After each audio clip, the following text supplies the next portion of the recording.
কেন্দ্রের কাছ থেকে 100 দিনের কাজের বকেয়া টাকা আদায়ে কলকাতার রাজপথে ধর্নায় বসেছিলেন মুখ্যমন্ত্রী মমতা বন্দ্যোপাধ্যায়। ধর্না মঞ্চ থেকেই মুখ্যমন্ত্রী ঘোষণা করেছিলেন রাজ্য সরকারই শ্রমিকদের বকেয়া টাকা মিটিয়ে দেবে। মুখ্যমন্ত্রীর ঘোষণা মতো টাকা মেটাতে সব জেলাতেই খোলা হয়েছে সহায়তা কেন্দ্র। আলিপুরদুয়ার জেলাতেও শাসক দলের পক্ষ থেকে সহায়তা কেন্দ্র করে উপভোক্তাদের নামের তালিকা এবং তাদের ব্যাংক অ্যাকাউন্ট নাম্বার নেওয়া হচ্ছে। পাওনা টাকা পেতে সহায়তা কেন্দ্রগুলির সামনে ভিড়ও জমাচ্ছেন মানুষ।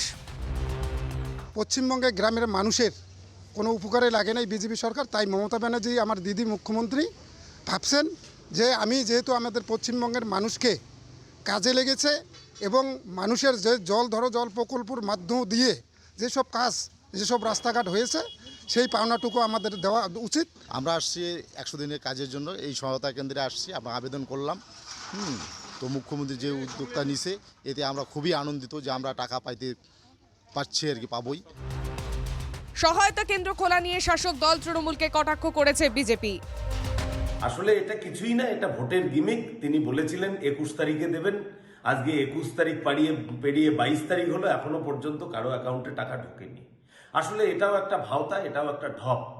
তৃণমূল কংগ্রেস এই ঢপ দিয়েই চলছে, এই ঢপটাই চলতে থাকবে। তবে সাধারণ মানুষ বুঝে গেছে।